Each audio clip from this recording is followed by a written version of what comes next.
क्योंकि आपको already word में करवाया हुआ है। इसके बाद यहाँ पर नेक्स्ट आ जाता है मार्जिन। वैसे तो ये वाले ऑप्शन भी वहाँ पर थे सारे, बट फिर भी आपको यहाँ पर क्यों यूज़ करते हैं वो बताएंगे। यहाँ पर आपको जो है एक्सेल सीट दिख रही है, इसमें आपको कहीं मार्जिन का पता लग रहा है? No ma'am. लग रहा है? वहाँ पर कैसे पता लगता था मार्जिन होता क्या था, ये बताओ पहले। जो पेज वहाँ पर आपके पास ब्लैंक पेज होता था, इसके अंदर आप टाइप करते थे, टॉप में, बॉटम में, राइट में, लेफ्ट में, जो भी स्पेस बचता था वो मार्जिन कहलाता था। बट यहाँ पर आपको पता लग रहा है कहीं पर मार्जिन, क्योंकि यहाँ पर तो पूरे स्टार्टिंग से लेकर एंड तक जो है वो रो एंड कॉलम में बने हुए। तो उसको हम किस तरह से सेट करते हैं यहाँ पर मार्जिन को, ओरिएंटेशन को, साइज़ का यूज़ किस तरह से करते हैं वो हम यहाँ पर करेंगे। क्लियर? तो फर्स्ट हम यहाँ पर ले लेते, कोई भी डाटा बनाया किसी ने?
फॉर एग्जाम्पल हमारे पास कुछ यहाँ पर डाटा दिया हुआ है, और ये जो डाटा मैं यहीं पर इसी को पेस्ट कर लेती हूँ। ठीक है, इस तरह से। अब हम यहाँ पर क्या करेंगे, यहाँ पर फाइल में ऑप्शन आता है एक, किस चीज़ का? प्रिंट का। ठीक है, तो आपने यहाँ पर जाना है। मैंने ये वाला डाटा इतना बड़ा इसलिए लिया हुआ है क्योंकि हम जैसे ही यहाँ पर प्रिंट के ऊपर क्लिक करेंगे, यहाँ पर ऑप्शन आता है प्रिंट प्रीव्यू का। जैसे हम यहाँ पर क्लिक करेंगे, हम देख सकते हैं कि हमारे पास प्रिंट का प्रीव्यू निकल रहा है। अब आप यहाँ पर देख सकते हो क्या कि मैंने यहाँ पर टोटल नंबर तक मैंने यहाँ पर लिया हुआ है, मतलब मैं 2 बार 3 बार मैंने इसको पेस्ट किया हुआ है। बट ये कितनी बार आ रहा है? सिर्फ एक बार पूरा कंप्लीट हो रहा है। इसके बाद जो आपका नेक्स्ट जो हिंदी तक ही आ रहा है, इसके बाद का जितना भी डाटा हमारे पास है वो यहाँ पर शो नहीं हो रहा है। तो अगर हमें ये वाली चीज़ यहाँ पर जो है वो क्या करनी है, लानी है प्रिंट में, तो उस कंडीशन में हम यूज़ करते हैं यहाँ पर मार्जिन का। क्योंकि जो प्रिंट निकलेगा वो तो नॉर्मल पेज पर निकलेगा, वो एक्सेल शीट पर तो नहीं निकलेगा, तो पेज तो आपके पास ब्लैंक ही रहेगा। तो उस कंडीशन में हम यहाँ पर यूज़ करेंगे वो मार्जिन। ठीक है, मार्जिन, साइज और वो आगे आपके पास नेक्स्ट कौन कौन से ऑप्शन थे इसमें, ओरिएंटेशन का। तो फर्स्ट हमारे पास मार्जिन है, तो आपको पता होना चाहिए कि हमारे पास जो नॉर्मल मार्जिन कितना रहता है, हर एक पेज में स्पेस इतना तो रहता है ये बाय डिफॉल्ट। ठीक है, आपके चाहते हो कि आपके पास डाटा थोड़ा बड़ा है तो आप यहाँ पर इसका मार्जिन बिल्कुल छोटा छोटा कर सकते हो कि मेरा जो है वो पेज, जो हमारे पास डाटा है वो इसी पेज के अंदर एडजस्ट हो जाए। तो आप फर्स्टली यहाँ पर मार्जिन पे जाएंगे। नॉर्मल मार्जिन हमारे पास जो रहता है वो बिल्कुल इक्वल रहता है चारों साइड से। अब यहाँ पर आपके पास एक ऑप्शन आता है नैरो मार्जिन। नैरो मार्जिन का मतलब है बिल्कुल कम कम स्पेस आपके पास इस पेज के अंदर बचेगा। जैसे हम यहाँ पर नैरो मार्जिन के ऊपर क्लिक करेंगे, फर्स्ट आप देख सकते हो कि जितना हमारे पास प्रिंट वहाँ पर आया हुआ है, तो यहाँ पर एक लाइन आ रही है कि इतना प्रिंट आपके पास वहाँ तक आ चुका है, हिंदी तक। जैसे हम यहाँ पर नैरो के ऊपर क्लिक करेंगे, आप यहाँ पर देख सकते हो ये लाइन हिंदी से कट होकर कहाँ पर जा चुकी है, मैथ तक। आपने उसका प्रीव्यू देखना है, आप यहाँ पर जाके प्रिंट में प्रीव्यू भी देख सकते हो, या फिर इसकी शॉर्टकट की होती है कंट्रोल के साथ आप F2 यूज़ करेंगे, आप यहाँ पर भी प्रिंट प्रीव्यू देख सकते हो। अब आप देख सकते हो कि आपका प्रिंट जो है मैथ तक यहाँ पर इसने कॉपी कर लिया हुआ है। देन इसके बाद इसी में नेक्स्ट अभी भी हमारा पूरा डाटा नहीं आया हुआ है, फिर भी एडजस्ट करना है, तो हमारे पास एक और ऑप्शन होता है पेज की ओरिएंटेशन आपने चेंज करनी होती है। तो मैंने बताया था कि जब आप प्रिंट निकालते हो तो उसकी जो ओरिएंटेशन किस टाइप से रहती है बाय डिफॉल्ट, पहले किस टाइप से रहती है? पोर्ट्रेट में रहती है, क्योंकि जब भी आप कोई पेज निकालोगे तो सीधा ही निकलेगा फर्स्टली तो। बट फिर भी आपके पास डाटा बढ़ा तो आप इस तरह से कर सकते हो उसको लैंडस्केप में। तो आपको पता है कि डाटा नहीं इसमें एडजस्ट हो रहा है, आपने नैरो मार्जिन करके देख लिया, तो आपने क्या कर लेना है, पेज को पलट लेना है। ठीक है, क्योंकि डाटा बढ़ा है तो यहाँ पर अगर हमने एडजस्ट करना है तो हम यहाँ पर उसके ओरिएंटेशन को किस में ले लेंगे, लैंडस्केप में। जैसे ही हम यहाँ पर क्लिक करेंगे तो मैथ से हट के हमारे पास जो नेक्स्ट का जो टोटल मार्क्स है वहाँ तक हमारी लाइन चली गई है। आप कंट्रोल F2 का यूज़ करके भी यहाँ पर जो प्रीव्यू देख सकते हो। ठीक है, जैसे हम इसके ऊपर यहाँ पर क्लिक करते हैं, यहाँ पर देखो, ठीक है। नेक्स्ट टोटल तक आपके पास यहाँ पर ये आ चुका है। देन क्लोज करना है, आप यहाँ से क्लोज कर लो। इसके बाद इसी में नेक्स्ट ऑप्शन आ जाता है पेज का साइज़। तो हमारे पास यहाँ पर जो लेटर्स में साइज़ रहता है, बट आपके पास आपको ये पता होना चाहिए कि जो मार्केट में बिकने वाला सबसे ज़्यादा जो कागज़ है वो कौन सा है, ताकि जिसमें हमारा पेज एडजस्ट हो चुके। तो मैंने आपको पहले भी बताया था कि कौन सा है वो A4। तो आपने इसके ऊपर क्लिक कर लेना। जैसे इसके ऊपर क्लिक करेंगे तो आपके पास टोटल से हट के दोबारा नेम जो लास्ट हमारे पास इसमें पार्ट बच चुका है, वहाँ तक आपके पास जो है वो लाइन जा चुकी है। देन आप प्रिंट प्रीव्यू भी देखोगे तो यहाँ पर अब इसके बाद भी आपके पास डाटा बढ़ा है, तो आप लास्ट कंडीशन आपके पास क्या होगी कि आप क्या कर सकते हो, यहाँ पर जो आपके पास सब्जेक्ट है उनको आप जो कॉलम एंड रो है उनको थोड़ा थोड़ा कस्टमाइज़ आप कर सकते हो। जो आपको पता है कि बहुत बड़े बड़े हैं, ठीक है, तो आप इनको थोड़ा छोटा छोटा यहाँ से कर लो। डाटा बहुत बड़ा हो तो उस कंडीशन में आपको ये वाला यहाँ पर यूज़ करना पड़ेगा, ठीक है। इसके बाद आपका जो मैक्सिमम 1 बाय 1 करोगे तो एडजस्ट हो जाएगा इसके अंदर डाटा। फिर भी नहीं होगा तो आप क्या कर सकते हो, फॉर एग्जांपल मेरा इसके बाद जो है वो मैथ साइंस कंप्यूटर ये वाला डाटा बच चुका है, तो कंट्रोल F2 का यूज़ करके आप यहाँ पर देख सकते हो इंग्लिश तक आ रहा है। वैसे अगर आप कॉलम को यहाँ पर कस्टमाइज़ करोगे तो सारा डाटा थोड़ा थोड़ा एडजस्ट हो जाएगा, बट फिर भी उसके बाद भी अगर आपके पास डाटा बच जाता है तो आपको अब कहाँ पर लेना पड़ेगा, नेक्स्ट पेज पे। तो नेक्स्ट पेज पे लेने के लिए फर्स्ट आपको क्या करना पड़ेगा, यहाँ पर जितना भी डाटा बचा हुआ है आपने उसको सिलेक्ट कर लेना है।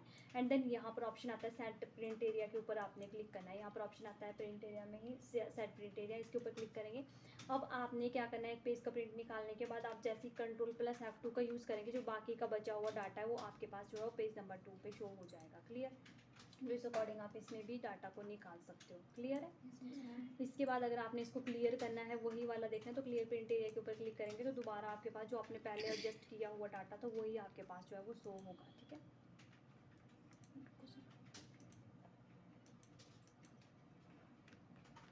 देखो यहाँ पर पूरा वही डाटा है, ठीक है। एंड इसमें इसके बाद यहाँ पर नेक्स्ट ऑप्शन है ब्रेक्स का, इसका यूज़ हम नहीं करते हैं यहाँ पर। देन बैकग्राउंड आपके पास ऑप्शन आ जाता है। बैकग्राउंड का यूज़ हम किस तरह से करते हैं, आपने इसके ऊपर क्लिक करना है। आपने अपने बैकग्राउंड में जो एक्सेल की शीट में कोई भी बैकग्राउंड पिक्चर लगानी हो आप यहाँ पर लगा सकते हो। जैसे आप इसके ऊपर पिक्चर के ऊपर क्लिक करोगे, यहाँ से कोई भी एक पिक्चर आपने सेलेक्ट कर लेनी है। ये वाले ले लेते हैं इसमें।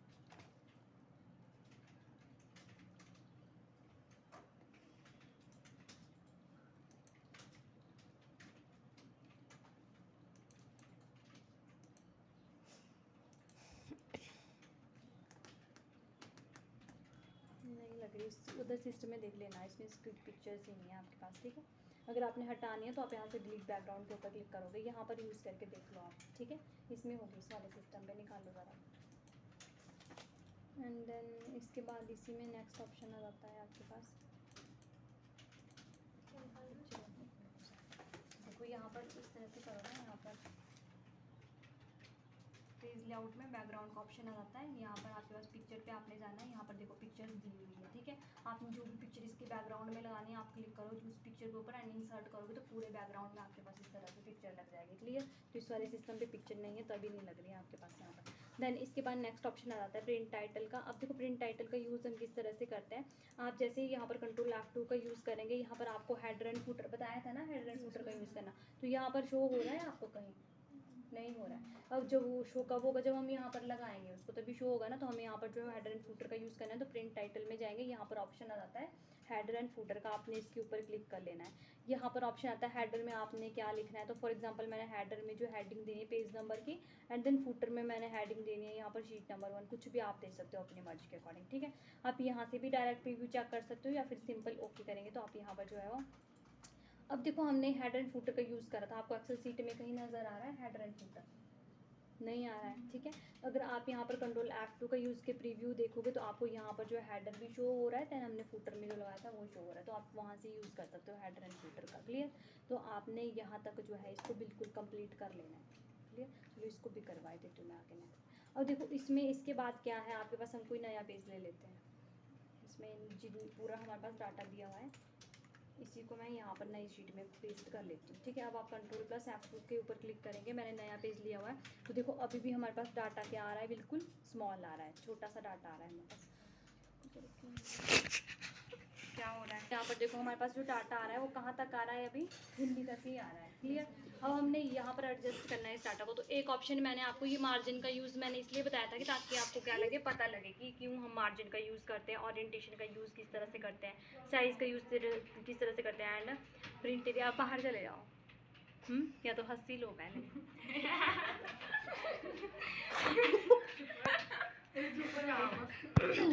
ठीक है, अब देखो यहाँ पर इसलिए हम यूज़ करते थे कि हम किस तरह से यूज़ करेंगे, बट अगर आपके पास इतना टाइम नहीं है, हमें डाटा को एकदम एडजस्ट करना है, तो उस कंडीशन में यहाँ पर स्केल टू फिट का ऑप्शन आता है, इसका यूज़ हम कर सकते हैं।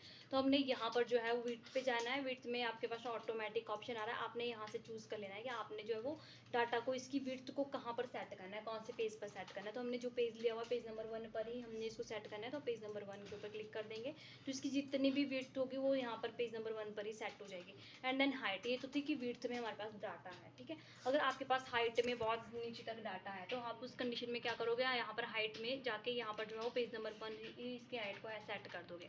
इसको सेट करने के बाद आप जैसे कंट्रोल F2 में जाके प्रीव्यू को चेक करोगे, तो पूरा डाटा आपके पास यहाँ पर आ चुका है, ठीक है।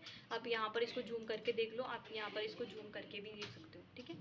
अभी यहाँ पर इतना ही क्लियर दिखेगा, पर इसमें ये नहीं होता, आपको लगेगा कि इसमें पिक्सल फट सकता है, उसमें क्लियर दिख रहा, तो ऐसा कुछ नहीं। प्रिंट निकालोगे तो यहाँ पर ही बिल्कुल उसी की तरह क्लियर दिखेगा आपको, ठीक है। एंड देन इसके बाद इसमें नेक्स्ट ऑप्शन आ जाता है ग्रिड लाइन का। अब आपके पास यहाँ पर ग्रिड लाइन का मतलब है कि जैसे आपके पास यहाँ पर कुछ रो एंड कॉलम शो हो रहे हैं बैकग्राउंड में, ठीक है। वो ग्रिड लाइन अगर आपको शो करनी है तो यहाँ पर टिक करो, अदरवाइज हटानी, आप इसके ऊपर क्लिक करोगे तो वो ग्रिड लाइन यहाँ से हट जाएगी। लग रहा है ना, पता, हल्की हल्की हट रही है। देन यहाँ पर टिक करोगे तो दोबारा यहाँ पर ग्रिड लाइन आ जाएगी आपके पास। अब आप यहाँ पर जो है वो यहाँ पर प्रिंट प्रीव्यू पे जाके देखोगे, यहाँ पर आपके पास कोई ग्रिड लाइन शो हो रही है, नहीं हो रही है। अगर आपको यहाँ पर भी प्रिंट में भी लेके आनी है तो यहाँ पर ऑप्शन आता है प्रिंट का, आप इसके ऊपर क्लिक करोगे एंड देन कंट्रोल के साथ F2 यूज़ करो, देखो यहाँ पर भी वो ग्रिड लाइन आ चुकी है, ठीक है। एंड देन हटानी है, आप यहाँ पर इसको अनटिक करो, हट जाएगी।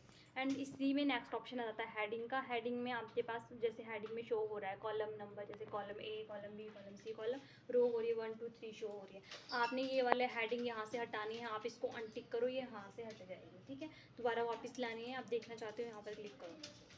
अब आप प्रीव्यू में जाके देखोगे, यहाँ पर आपको शो हो रही है कहीं रो एंड कॉलम, ठीक है, नहीं हो रहे हेडिंग शो, तो आप यहाँ पर टिक करोगे प्रिंट के ऊपर एंड देन कंट्रोल के साथ F2 यूज़ करोगे, यहाँ पर रो भी शो हो रही है एंड देन कॉलम भी शो हो रही है, क्लियर।